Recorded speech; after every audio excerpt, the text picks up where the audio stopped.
Hi everyone, स्वागत है आप सभी का एक और नए वीडियो में। तो दोस्तों, आज हम लोग बात करने वाले हैं पेपर फर्स्ट के लिए बुक के बारे में और थोड़ी सी स्ट्रेटजी। मेरे पास कमेंट आया था कि मैम फर्स्ट पेपर के लिए हम कौन सी बुक प्रिफर करें, ठीक है। तो उसी कमेंट का रिप्लाई करते हुए मैं बताना चाहूँगी कि अगर आपको फर्स्ट पेपर के लिए एक कंप्लीट बुक चाहिए तो आप KVS मदान, अंशुबाला मदान जी की बुक है उसको आप परचेस कर सकते हैं और ये आपको ऑनलाइन अवेलेबल हो जाए। तो आप लोग देख सकते हैं कि बुक कुछ इस प्रकार से है, आप इसको परचेस कर सकते हैं क्योंकि इसमें पूरे 10 यूनिट्स दिए हुए हैं। मैं आप लोगों को एक स्ट्रेटजी बताना चाहती हूँ जो कि मैं खुद फॉलो करती थी, क्योंकि मैं आप लोगों को बता दूँ क्योंकि जब हम लोगों का CG सेट एग्ज़ाम हुआ था और नोटिफिकेशन आया 2024 में, ठीक है। तब उस टाइम क्या हुआ था कि मेरे पास ज़्यादा वक्त नहीं था, मेरे पास बस 3 महीने थे इस एग्ज़ाम को क्लियर करने के लिए और मेरे को first paper and second paper दोनों को क्लियर करना था अच्छे से, ताकि क्लियर हो जाए हमारा CG सेट एग्ज़ाम, है ना।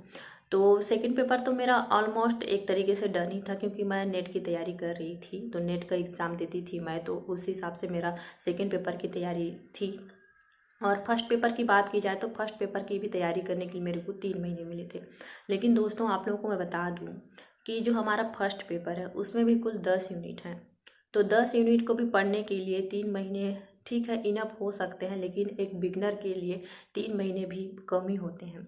तो मैं बताना चाहूँगी कि अभी तो आप लोगों के पास प्रॉपर टाइम है, पूरे 9-10 महीने हैं, तो आप लोगों के पास तो अभी प्रॉपर टाइम है।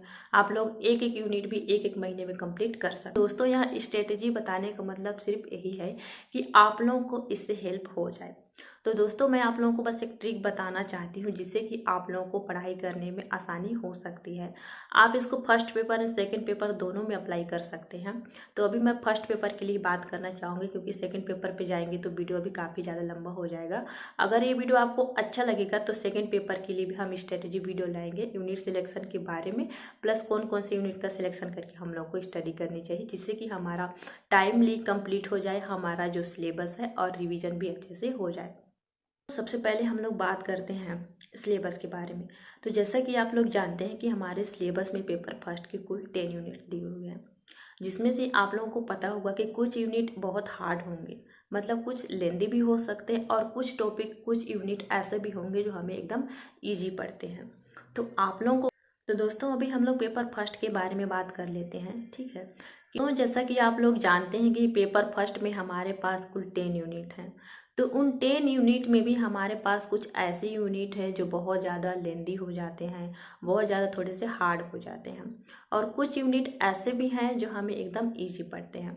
तो दोस्तों, हमें करना क्या है, मैं आप लोगों को बता रही हूँ कि जो हमारे हार्ड यूनिट हैं, ईजी यूनिट हैं, उनका हम लोग को सिलेक्शन करना है। सबसे पहले हम लोग इस तरीके से 2 यूनिट को 1 महीने में कंप्लीट कर सकते हैं, या फिर आप अपने अपने टाइम के अकॉर्डिंग इसको कंप्लीट कर सकते हैं। तो सबसे पहले करना क्या होगा कि आपको एक हार्ड सेलेक्ट करना होगा और एक इजी अपने हिसाब से, ठीक है। मेरे हिसाब से जो हार्ड लगा और मेरे को जो इजी लगा उसका सिलेक्शन मैंने किया हुआ था। तो मैं आप लोगों को बताऊंगी कि मैंने कौन कौन से यूनिट को एक साथ रखा हुआ था और एक साथ स्टडी किया हुआ था, ठीक है।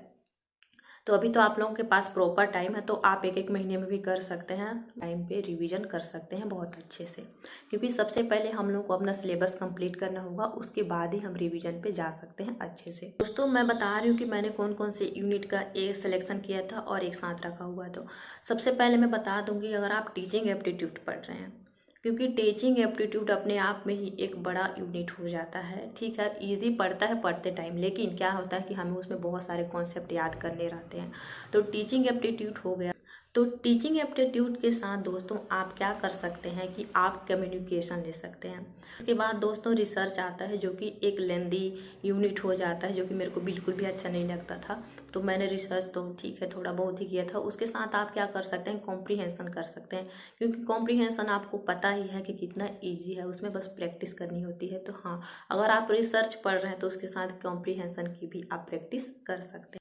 उसके बाद दोस्तों मैं आप लोगों को बता दूं कि आपका जो हायर एजुकेशन है, ठीक है, तो आप क्या कर सकते हैं कि हायर एजुकेशन के साथ साथ आप थोड़ी बहुत रीजनिंग कर सकते हैं, क्योंकि हायर एजुकेशन में भी बहुत सारे फैक्ट हैं, ठीक है, बहुत सारे आयोग आपको पढ़ने पड़ते हैं। तो आप क्या कर सकते हैं कि हायर एजुकेशन के साथ साथ आप रीजनिंग की प्रैक्टिस कर सकते हैं, क्योंकि रीजनिंग भी हमारे लिए उतना टफ भी नहीं जाता, क्योंकि इसमें बस प्रैक्टिस चाहिए, तो आप प्रैक्टिस कर सकते हैं हायर एजुकेशन के साथ रीजनिंग। उसके बाद दोस्तों हमारा पीपल डेवलपमेंट एनवायरनमेंट आएगा, उसके साथ आप क्या कर सकते हैं, थोड़ी बहुत मैथ की प्रैक्टिस कर सकते हैं।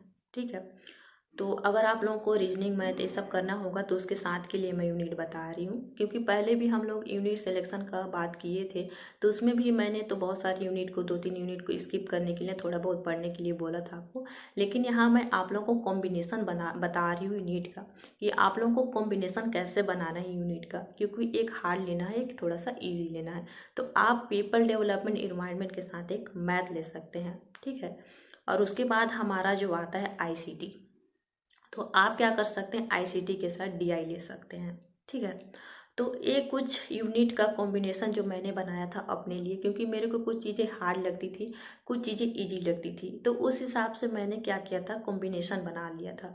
तो 1 महीने में आप 2 यूनिट कर सकते हैं। ठीक है, या आप 1 महीने में 1 यूनिट भी कर सकते हैं, क्योंकि अभी आपके पास प्रॉपर टाइम है। लेकिन देखा जाए तो एक तरीके से टाइम बिल्कुल भी नहीं है, क्योंकि आप लोगों को फर्स्ट पेपर में 10 यूनिट कंप्लीट करने हैं, फिर आप लोगों के सेकंड पेपर होंगे, उसमें भी कम से कम 10 यूनिट तो होंगी। तो इस प्रकार आप लोगों को क्या करना है कि एक कॉम्बिनेशन बना के रखना है, पेपर फर्स्ट के लिए भी एंड पेपर सेकंड के लिए भी। दोस्तों यही सब एक तरीका होता है एक प्रॉपर तरीके से पढ़ाई करने का, जिससे कि हम अच्छे से हमारा जो भी एग्ज़ाम रहता है उसको हम लोग क्लियर कर पाएँ। एक स्ट्रेटजी बना के पढ़ने से क्या होता है कि हम किसी भी चीज़ को आसानी से कर सकते हैं। ठीक है, तो दोस्तों इस तरीके से मैंने अपना फर्स्ट पेपर का कॉम्बिनेशन बनाया हुआ था। ठीक है, तो आप लोग भी कॉम्बिनेशन अपना बना सकते हैं यूनिट का, और अच्छे से स्टडी कर सकते हैं। दोस्तों अगर आप लोगों को वीडियो अच्छा लगा हो तो प्लीज़ सब्सक्राइब कर लीजिएगा और कमेंट ज़रूर करिएगा।